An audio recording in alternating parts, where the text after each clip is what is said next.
सुनो ना सुन लो ना। एक कहानी सुनाते हैं आपको। लंबी नहीं, शॉर्टकट तरीके से सुनाते हैं। पुराने समय की बातें हैं और काल्पनिक भी बातें हैं।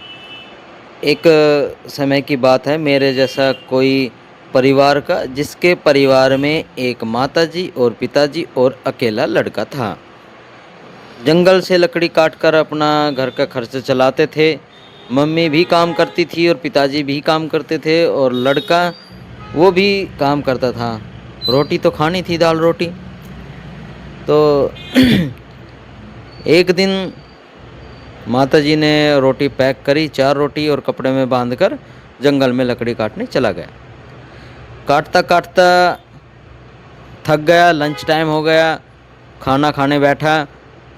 सोचा, घर की स्थिति ऐसी थी कि अगर 4 रोटी है तो 2 खाऊंगा, 2 शाम के टाइम खाऊंगा तो काम चल जाएगा, बची हुई रोटी फिर काम आ जाएगी।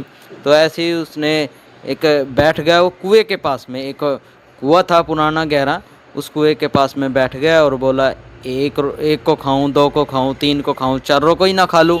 वो बात रोटी की कर रहा था। उसके अंदर पड़ी थी, उस कुएं के अंदर। तो जी उस कुएं के अंदर जो परी थी, उन्होंने सोचा कि ये हमें खाने की बात कर रहा है। ऐसा कौन सा दानव, ऐसा कौन सा राक्षस है, ऐसा कौन सा जीव है, ऐसा क्या है जो 1 को खाऊं, 2 को खाऊं, 3 को खाऊं, चारों को ही ना खा लूँ। बाहर निकले, देखा कि इंसान है। समस्या पूछी कि उसने अपनी बताई कि हाँ, घर की स्थिति ऐसी है और क्या करे। तो फिर उन्होंने कहा कि ये ले बेटा, ये पतीली ले जा और इसमें एक 1.25 बिलियन धरती लीप कर ये कहना कि हे मेरे गुरु की पतीली, बना दे 36 प्रकार का भोजन। अब लड़का आया। जंगल दूर था तो रास्ते में मासी का घर पड़ता था। चलो मासी नहीं, आप रिश्तेदार का किसी को भी आप काल्पनिक सोच लो। रिश्तेदारी का ताऊ चाचा का, चाची का, मासी समझते हैं। तो मासी का घर था, तो वहाँ रुक गया। कभी कभी जब भी जंगल में जाता था तो आगे पीछे फिर भी रुकता था, तो उस दिन भी रुक गया। लड़का नादान था और भोला था, बचपना था, उसको पता नहीं था कहाँ क्या है। तो उसने सारी कथा अपनी मासी को बता दी, ऐसे ऐसे करके बातें हैं। मासी ने कहा, मैं विश्वास नहीं करती हूँ। कहा कि चलो 1.25 बिलियन धरती लीप कर देख लेते, आजमा लेते हैं। 1.25 बिलियन धरती लीपी और कहा, हे मेरे गुरु की पतीली, बना दे 36 प्रकार का भोजन। तो 36 प्रकार का भोजन आ गया उस पतीली से। ये सभी परिवार वालों ने खाया। अब उसकी मासी के मन में लालच आ गया कि ये तो बड़े काम की चीज़ है, हमें कमाने की ज़रूरत भी नहीं है, और ये इनका तो दाल रोटी जैसी चल रही है ऐसे फिर भी चलेगी, इन्हें क्या ज़रूरत है। तो लालच के कारण उसने वो पतीली वहीं रख ली और उसी के सेम टू सेम दूसरी पतीली उसको रख दी। सुबेरी जब उठे तो लड़का घर जाने के लिए जब रवाना हुआ तो नकली पतीली उसको पकड़ा दी और वो लड़का घर आ गया। आते ही माता से कहा, माता जी अब हमें काम करने की ज़रूरत नहीं है, अब हमारे दिन बदल गए हैं, मोदी सरकार आ गई है, तो 1.25 बिलियन धरती लिपो और देखते हैं कमाल। 1.25 बिलियन धरती मापी और कहा, है मेरे गुरु की पतीली, और बना दो 36 प्रकार का भोजन। तो भला असली पतीली हो तो खाना भी बने, वो तो नकली थी, वो तो आपके घर में जैसी ऐसी है।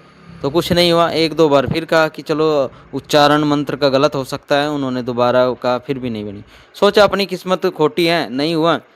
वो लड़का चला गया, फिर जंगल में इधर उधर लकड़ी काटता है। एक दिन फिर उसी कुएं के पास में वो लकड़ी काट रहा था।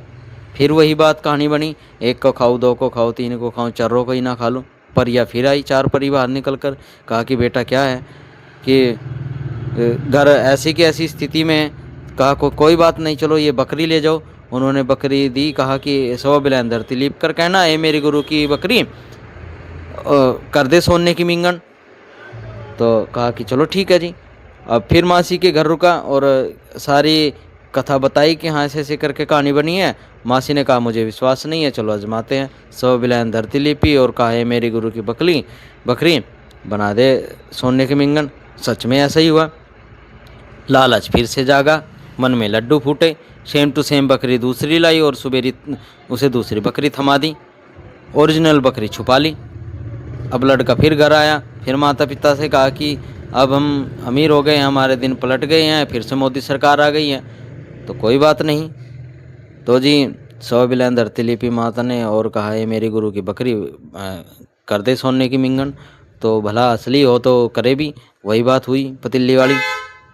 बकरी ने मिंगन तो करी मगर वो सोने की नहीं थी, सारे घर में मिंगन मिंगन कर दी। तो जी कोई बात नहीं, फिर अपनी किस्मत खराब है, खोटी है, कोई नहीं, चलो ऐसे अपनी दाल रोटी चल रही है, लालच में नहीं आना चाहिए। तो माता ने भी सीरियस नहीं लिया कि बच्चा थोड़ा सा शरारती है, मजाक कर रहा होगा। तो एक दिन फिर इत्तेफाक से वो कुएं के पास गया और वहीं लकड़ियाँ काट रहा था। वो बच्चा नादान था, वो ये नहीं था कि हाँ चलो शिकायत करते हैं परियों से कि हाँ परियों बाहर निकलो, तुमने क्या पतीली और क्या बकरी दी, मेरा मजाक बनाया है, झूठ बोल रहे हो, एक बार काम कराया दोबारा नहीं। तो उसने शिकायत नहीं की, वो गया फिर वही एक को खाओ, दो को खाओ, तीन को खाओ, चर्रों को ही ना खा लो। तो परिया फिर आई, कहा कि ये क्या बात हुई, हमने तो पतीली भी दी बकरी भी दी है, ये कैसे हो सकता है, वो लड़का लालची तो नहीं है। तो कहा कि अपनी कहानी बताओ कि कैसे कैसे क्या हुआ, कहाँ आते जाते हो, कहाँ बैठते हो। उसने सारी बताई है कि हाँ मैं ऐसे ऐसे करके मैं वहाँ रुकता हूँ। तो फिर कहा कि कोई बात नहीं बेटे, ये ले जा, ये है गुरु का सोटा। सोटा मतलब हंटर, जो घोड़े पर मारते थे, चाबुक जोन से 16 फिल्म में भी रखता है गब्बर। तो वो हंटर दिया, कहा कि ये ले और 100 बिलान धरती लीप कर कहना कि हे मेरे गुरु के सोटे, जिसने मेरी पतीली और बकरी रखी है उसको बजा धुमाधुम धड़ाधड़, उसकी चर्बी तार दे, खाल तार दे। तो कोई बात नहीं, लड़का खुशी खुशी आया और मासी को फिर वही कहानी। मासी तो लालची हो गई थी कि हाँ बेटा जब भी आएगा आज कुछ ना कुछ जादू चमत्कार लेकर आएगा। रोका, कहा कि क्या बात है, आज क्या लेकर आए हो। कहा कि 100 बिलान धरती लिपो। कहा कि हे मेरे गुरु के सोटे, जिसने मेरी पतीली और बकरी रखी है उसके बजाय धड़ाधड़ सटासट उसकी खाल तार दे, चमड़ी तार दे। तो सोटा तो घूमना शुरू करा उस मासी के चारों तरफ, खाल तार दी। मासी अब रोवे, मम्मी बचा लो, भाई लड़के बेटे सबको याद किया उसने। कहा कि हाँ मैंने ही ये पतीली और बकरी आपकी चुराई थी, ये लो बेटे पर इस सोटे को बंद करो। तो लड़के ने मंत्र बोला कि हे मेरे गुरु के सोटे चलो बंद हो जाओ। तो वो सोटा बंद हो गया। अब उसने ओरिजिनल बकरी और पतीली दी है। तो आया घर, कहा माता जी अब सच में अपने दिन बदलने वाले हैं, अब तो सरकार पलटेगी और अब तो अपने हाथ में है, मुट्ठी में है अपने। फिर कहा 100 बिलान धरती लिपि और कहा कि हे मेरे गुरु की पतीली बना दे 36 प्रकार का भोजन। तो 36 प्रकार का भोजन बना और खाया, आनंद लिया। बकरी ने भी सोने की मिंगन करी। तो मेरी इस कहानी जो मैं सिखाना चाहता हूँ आपको, थोड़ी स्पीड में इसी करके मैंने शुरू की है, क्योंकि एक तो समय की ऐसी है, अपने पास में दुकानदारी है, कोई भी आ जाता है और फिर नई एडिटिंग और टाइम नहीं रहता है। और मैंने एक बार वीडियो बनाई थी, लंबी बनी थी, तो एडिट हुई और अपलोड नहीं हुई है, तो इस करके जल्दी में। तो चलो शुरू करते हैं। तो अगर आप कहीं भी जाते हो घर में या रिश्तेदारी में, तो किसी के घर मत रुको।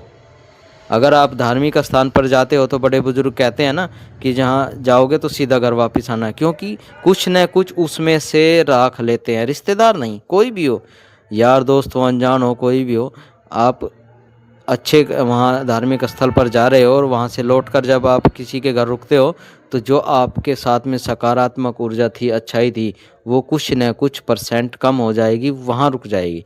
आप किसी का क्रियाक्रम करके आए तो भी आप घर आकर या बाहर से मुंह हाथ धोकर अंदर प्रवेश करो, क्योंकि वो बाहर ही रुक जाएगी। तो ऐसा होता है, अगर आप मिठाई का डब्बा या कपड़े लत्ते कुछ भी गिफ्ट लेकर कहीं दोस्त के पास रुकते हो, तो वो देखता है कि कहता है कि वाह क्या बात है, हाय लगा देता है। तो उसमें कुछ न कुछ ऐड होता है, नज़र लगती है या बढ़ती है या घटती है, उसमें आपकी कारोबारों में भी कमी आ सकती है। तो जब भी आप करो, कोई काम करो, अच्छा करो, तो सीधा ही करो, मुड़ तुड़ कर या कहीं रुक कर मत करो।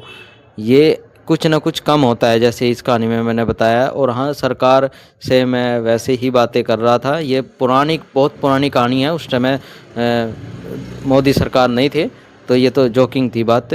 तो सभी साथियों को, सुनने वालों को और देखने वालों को नीरज कल्याण का बहुत बहुत धन्यवाद।